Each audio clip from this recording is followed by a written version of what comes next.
All right. All right, come up a little bit closer so I don't have to yell.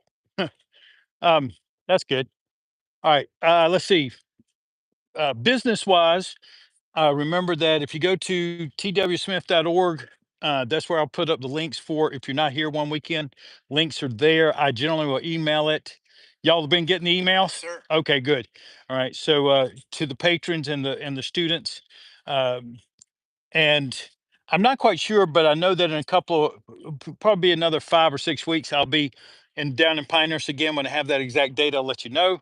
Ryan did a beautiful job reminding everybody about the Surete convention coming up in Fort Mill, South Carolina again. If you'd like to go, uh, please do. Love to have you. It's a lot of fun. We get a lot of things done, and we have a lot of validation about some of the things that we practice and why we practice it the way we do. It's not necessarily always the only way to practice things, but it is certainly the way that we were taught to practice things, which leads segues us into the part of practice today. And some of y'all, I told you that we were going to work on it. uh, I called this practice today because there was something I was going through with some of the students in Pinehurst, um, and what I refer to as a three-dimensional process of training. And, to be clear, a lot of times I know and understand that I'm not always easy to understand, because when I'm talking with you all, I'm just talking with myself, and I share with you the way I had to communicate to myself to understand Sifu Chin, right? So when an older Chinese cook is telling you, when you want to go up, think down, right? When you come from the front, never see the face. When you come from the rear, never see the back. Things like that. I mean, that's what he would tell you, right?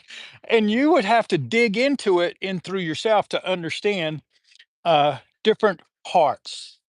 Like I was saying to Peter a few moments ago, there's a difference between learning intention and learning application. Learning intention is, at least in my point of view, uh, much more important than learning application. Learning application for the most part is a box, like Legos. Put this one here, this one here, this one here. We call that an arm bar.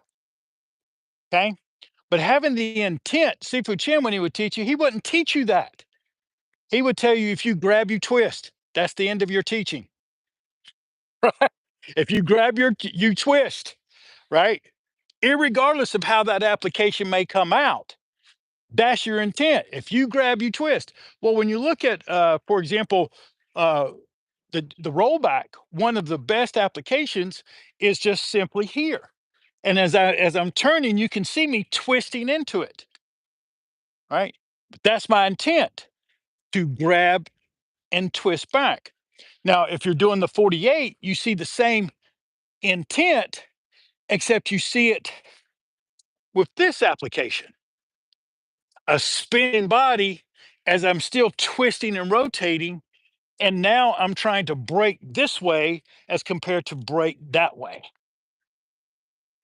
But once you know one, you know both, right? It's just a matter of changing the circle. Now, I say that oh, yeah, it's that simple. I understand that the mind has to kind of do a warp to see things, but that's why you practice your bakwa, because in bakwa, everything's a warp. You know, and so that's how one can help you serve the other. As you submit yourself to one, you actually get the reviews of other. But today's lesson was about the 3Ds um, of training. And in the first part of the training, the first dimension is what y'all were practicing with your footwork on the Choli foot, which is where we had a still a step and then a turn into an inverted T out to a forward fighting stance. Now, the reason I say that 3D, in the beginning, I would call it Kung Fu Twister. My left foot's on the blue dot. My right foot goes to the yellow dot. Now my left foot plays in the yellow dot too, and my right foot takes off to the green dot. Right, right. Kung Fu Twister, right? And you would, I mean, I would draw little circles on the ground, whatever it took, memorizing where I was supposed to try to get my legs, and then add on to that, where are my arms supposed to be? So they're back, when I'm back, and then when I do my turn. Now, as soon as I make this into the yellow dot again, into the inverted T, I need my belly button. The most important compass part I ever found in my kung fu is where's my belly button? It helped me find my intent. It's got to be all the way to the other side when that foot lands with my weight on it. Okay, try that. So here we are. It's first, let's walk into the stillest step. So you're in a cat stance, okay?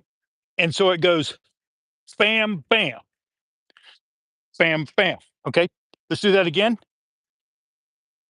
Now, and part of the reason this is important is because when you're using this, it is, if you do this, you've just showed your cards. Okay, you're trying to get in. It's called stillest step for a reason. You're going to just try to drop down and get in without giving a whole lot of advance. Yes. And now you have to do the inverted T. Very good. You got okay. Let's let all right. Look at this, that first part. Okay. When I get here, when I do the inverted T, watch where my left toe is and watch where my right toe is. My right foot didn't move. I took my whole body. Now, this is again where the bakwa can help, right? My weight's here, and then I can just drive right into it. Boom. Good. Whether you have the hands or not, I'm not even worried about the hands. And that was exactly my point. The 3D in the first is the most important part of your training is from the belly button down. I don't care if it's hop guard, bakwa, tai chi chuan, xing doesn't matter. Belly button down, most important. So I used to just take my hands and go, okay, not much movement. There you go. Now pick it up. Yeah, beautiful, Scott. Pick your foot up, turn. Now there's my belly button. And now look at my belly button again. Okay.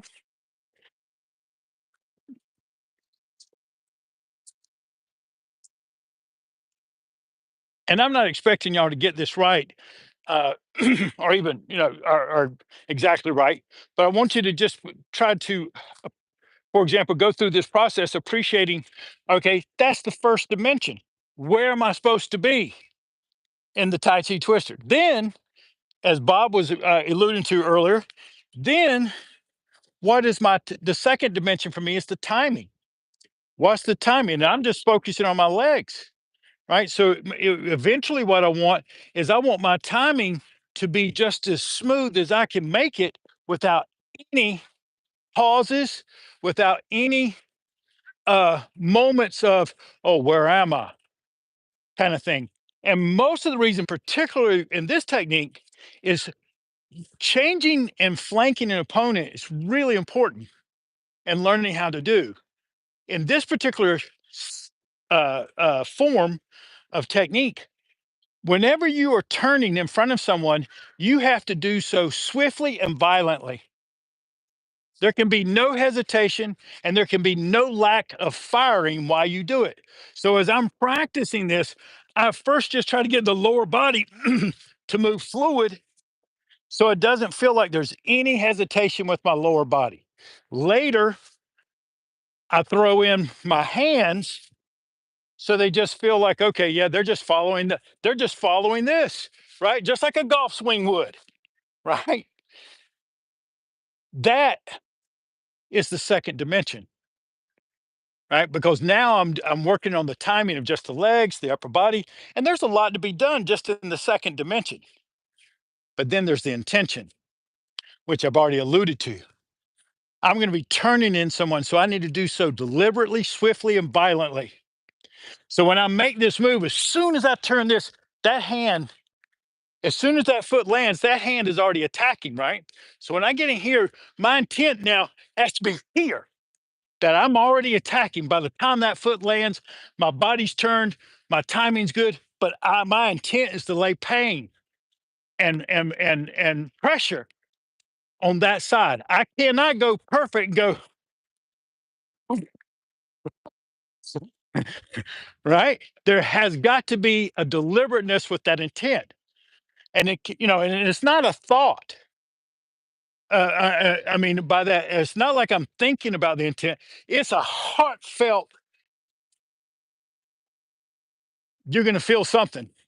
I tell y'all this all the time, but one of my favorite cartoon captions is where the great big rockwaller has the cat cornered in the alley, and as the cat backs up, he goes ding, right, and the rockwaller's like, what are you going to do with that? As he shows him his claw, he said, "You're going to take me, but I'm taking a nut." And I always laugh. I'm like, that's intent. Who cares about application? Right? The cat's not telling him, "Why? Oh, I'm going to do this, this." That's all application. I'm getting a nut, right? And when you think of it that way, that's what you want. You want to have this quick, surprise, deliberate practice a little bit more. But just walk yourself through the process of, okay, let me check the mechanics, the first dimension of it, right? Yeah.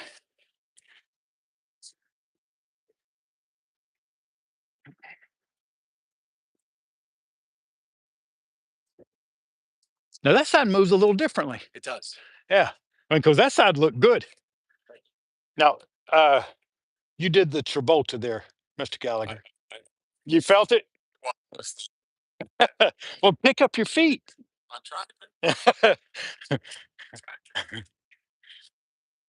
It's amazing how much life simplifies when you pick up your feet and let your thighs follow your waist. Boy, that looked good. Hey, but you can't stop that. Okay. That's a beautiful example of intent that's already built into you. As soon as you turn and the upper swing punch comes out, it's hop gar on, baby. You can, and I love it. Right? I would never try to change that, but it's always good to get yourself to go, well, maybe there's another way to skin this cat.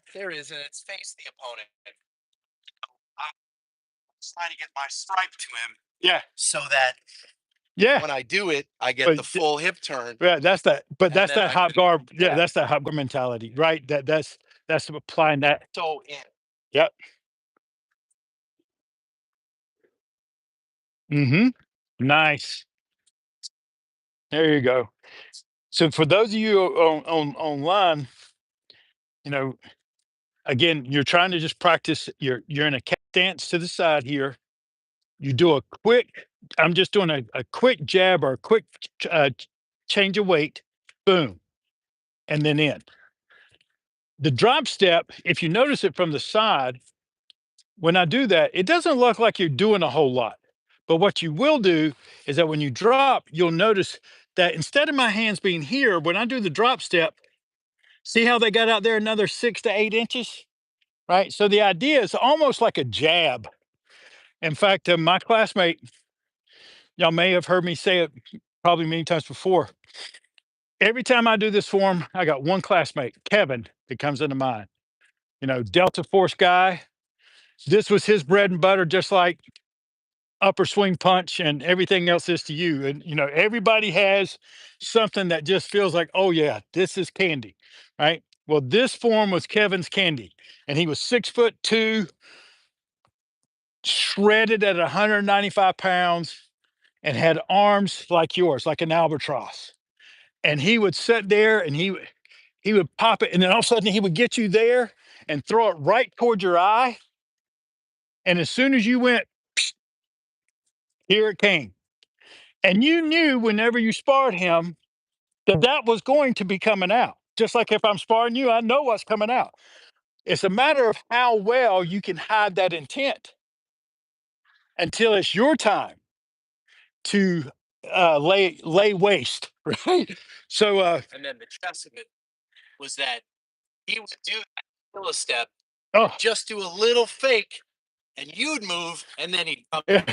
he hit me so many times with it. It was frustrating, extremely frustrating to know he is going to do this at some point in this 1 minute sparring match, and there's nothing I can do to stop it, right?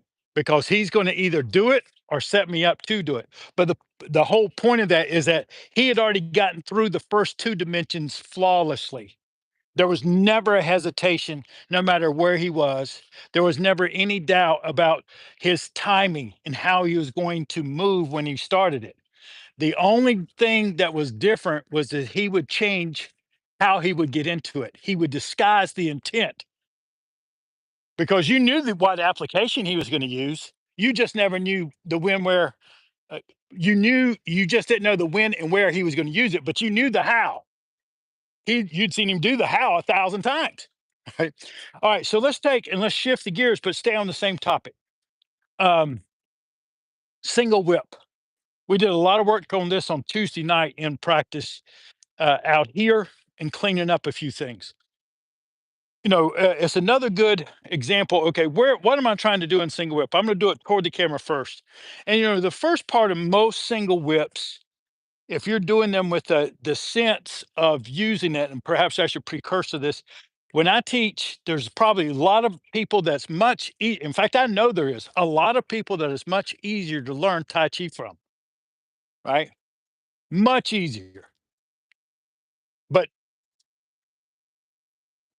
usually you don't want to face us when it comes to practicing things in Tai Chi because I don't teach in a way that's watered down so much that you can't use it. I try to keep you at a certain level. So one of the things that this comes up is that whenever you're doing Tai Chi, most of the time you'll see people do this, right? They just kind of cloud hand, and then they just kind of walk through over here to the single whip. Okay, and it doesn't have intent, and it doesn't have um, the precision of their footwork. The first part of it is in here. That's the first stance. Doesn't look complicated, but basically, Scott, what do we usually call that stance? Right out your hop guard.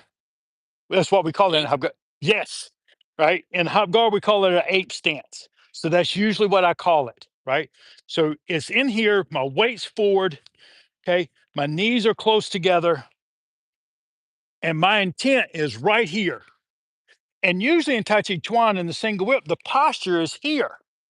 Now, in the camera, as you can tell, in this, what we call a buffalo's tongue and in the canary, right? This is right at the level of my nose. It's just past my front foot. And it is obviously like the horn on a rhino, right? That's how it looks. And that's how I got hit with it the first time. The other hand is curled in, almost like I'm just feeling my look. You call it the aquavelva hand, right? It's right here giving a little aquavelva on the chin there. But that's the posture. And that's a good posting posture. Let me see you do that. Okay, good. A little bit more life in your hand there, Bob. Yeah. So it feels like that.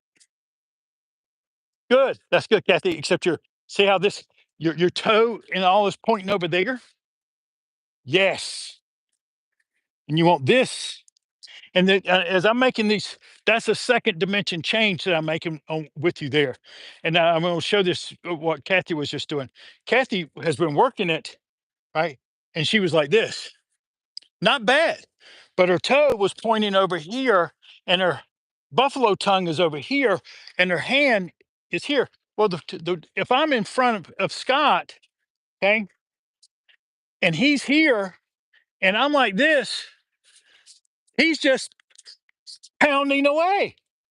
I have to be here. Okay, come forward toward the camera. I have to be here. Now I'm driving in, not opening. You see? I mean, so this is what I mean by some of the details. You can get by with that if you're just practicing for health, right? But when I'm working with you, I at least teach you those details, whether you ever remember them or not. It's not up to me. That's not a demonstration of my teaching sometimes. I'll teach you, then I'll look to see how much you try to remember it, right? But as you can see with Scott in your line of intent, you have got to have that right. So go ahead and relax. Thank you, Scott. Is that when you're here, you're driving in, and then in most of the forms, you'll take your left leg and step out about 90 degrees to finish your single whip and finish here. Okay.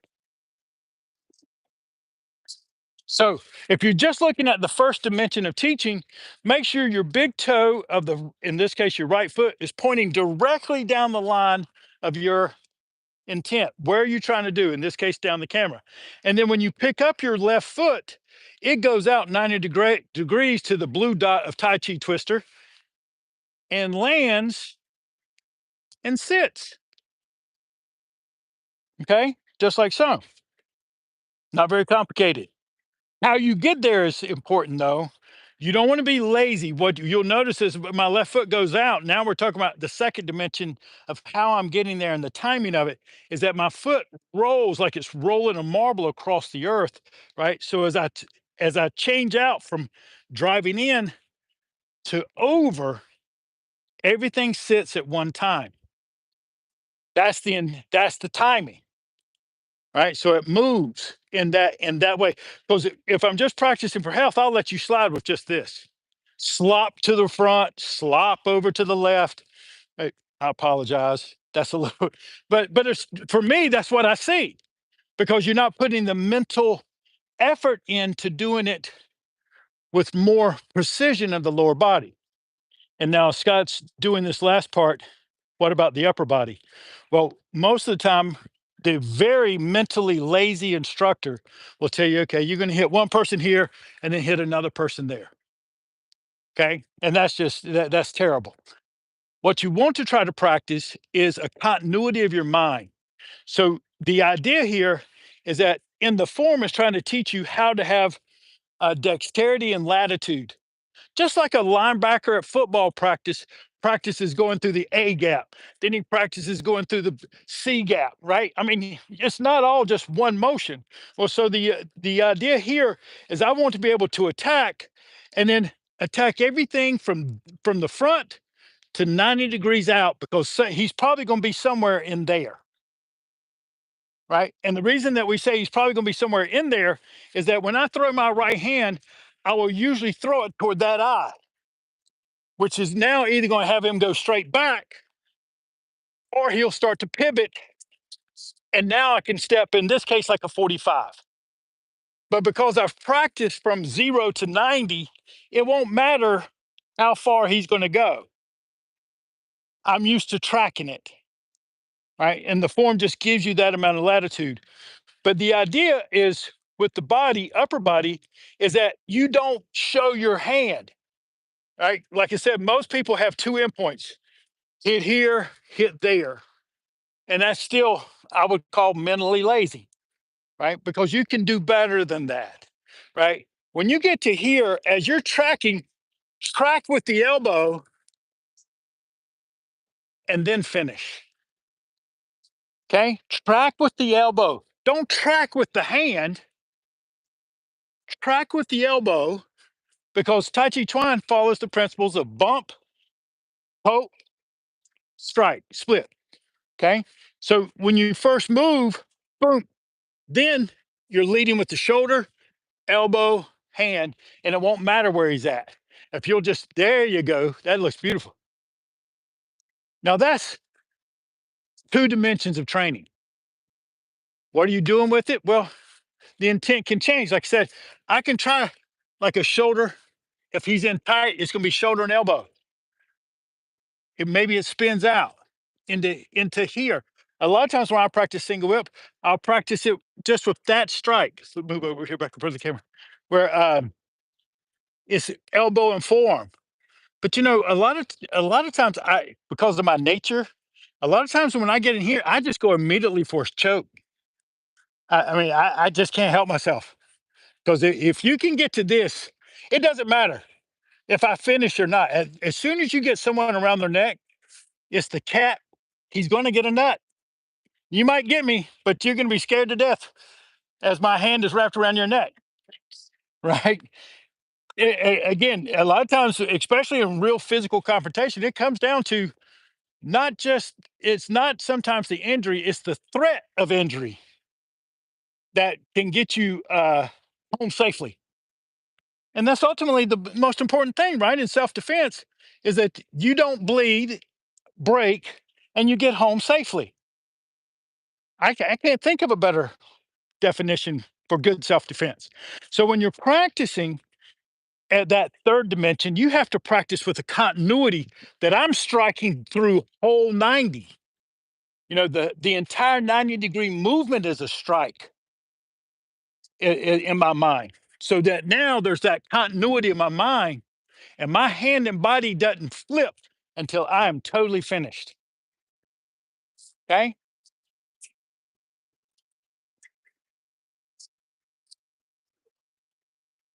That's good. You're just flipping your hand out too soon, Peter, and you're lopsided. No, in your mind. You so much. So, so for example, you were here, and what happened is you got to here. And the reason I said you're lopsided in your mind, your hands will naturally follow your mind. You can't stop it. Just like my hands are moving as I'm talking, right? You can't stop it. It's born that way. It's ingrained that way. So whenever I see you express yourself, sometimes when I say that you're too far forward or things like that, it's not your body that's telling me. Usually, it's these. Your mind is tilted, and so as I was pointing to Peter, and you'll see a lot of people do their single whip this way. Their mind was tilted too far forward. When it opens up, it needs to open up like a grenade exploding. That's the intent. What you hit, that's application. Who cares? Right? And that's one of the things like Sifu Chin would tell us beautifully, and it's so true. You can fill your head with all kinds of application junk, but if you have the intent of exploding and don't worry about application, stuff is going to start flying. It won't matter. I'm going to suck everything in and explode everything out, twist it up and break it out. Right? In my mind, that's my intent. What I hit, I don't know. And it's good to have that freedom. So when you're practicing your single whip, make sure that when you go, you don't one side your body. Explode this everything. Try a few more. Boom. Better. And remember, strike with the elbow. The elbow should follow your knee. Boom. Much better. And then, phew, yep. Yeah, wow. Look back there. Bob, you better be careful at home today. Make sure if you got a chore list, you get it done. You can have a, yeah, you're gonna have some whippings coming.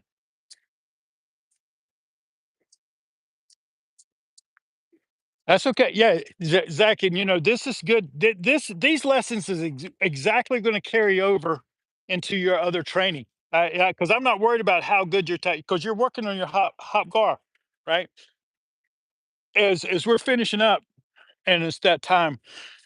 The main thing for today was never try to put so much pressure on yourself to take a single note and try to make it perfect. I'm talking to one of my friends just yesterday, Thursday, and he plays the guitar a lot. And this same lesson came up. And the reason that they came up with him is because he plays the guitar. And he said, "So what you're telling me is the same thing that I'm starting to experience when I play the guitar. So the first thing is I have to make the note A, and that is where do I put my finger and my finger to make the A note, right? But then later, it's like, well, timing. How do you get into that note? Because you can slide into a note, you can pick a note, right? You can strum it. There's different things that you can do to that same note. And then later, what's your intent? Because the difference between playing notes and making music is intent. And so, in that same system, it doesn't matter whether you're playing the guitar, learning hop gar, tai chi chuan, always try to ask yourself, what part of the dimension am I good at right now? Where am I? But sometimes the student will put pressure that they don't have the right intent and the right time, and their feet are not even in the right place. Get that right. Where's my weight supposed to be? Where's my belly button supposed to be? And get that right. If you don't know, post in it. Just post in your stance. It's just sit there and go, okay, let me do the buffalo's tongue. Let me take 21 breaths, eyes closed, balance. That's beautiful. Then you're using your mind to train your body rather than guessing. And if you're having to guess in stillness, you need to find me, find Scott, find the instructors, right? Because you should never have to guess in stillness. That's why it's there, so that you can learn movement. All right. Good work today. Good work today.